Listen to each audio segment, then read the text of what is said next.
10K followers এবং 10K subscribers হওয়া পর্যন্ত আমি এই চ্যালেঞ্জটি নিয়েছি প্রতিদিনের কিছু what I it in a day এবং কী করছি সেই ভিডিওগুলো শেয়ার করব। শুরু করলাম গরম জল আর কাঁচা হলুদ দিয়ে। এই ফুলগুলো দেখলেই কেমন যেন মনটা ভালো হয়ে যায়। তারপরে আমি খেয়েছিলাম একটু মাল্টি সিডস। দিনে একটা করে ফল খাওয়ার চেষ্টা করি, যখন যেমন বাড়িতে অ্যাভেলেবেল থাকে আর কি সেভাবে। আজকে আমি খেয়েছিলাম কিছু কলা, আপেল আর সাথে সেদ্ধ ডিম নিয়েছিলাম, একটা খেয়েছিলাম আর একটা বোনের জন্য ছিল।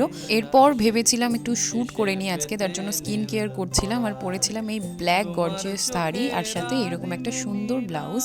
এরপর আমি চুল বেঁধে সুন্দর করে সাজগোজ তো করছিলাম, বাট আমার মনটা আজকে কেমন যেন একটু ভালো লাগছিল না।